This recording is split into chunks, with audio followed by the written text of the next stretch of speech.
পক্ষ থেকে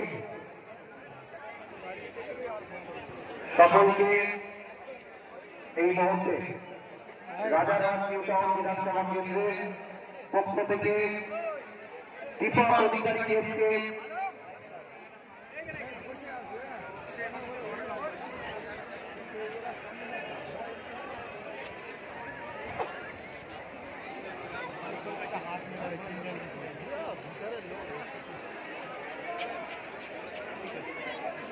সৌমিক হোসেন মাননীয় বিধায়ক উপস্থিত রয়েছে, সকলের শুভেচ্ছা। এই মুহূর্তে রাজারহাট নিউ টাউন প্রার্থীর পক্ষ থেকে দীপক অধিকারী দেবকে শুভেচ্ছা জ্ঞাপন করছেন মাননীয় বিধায়ক তাপস চ্যাটার্জি।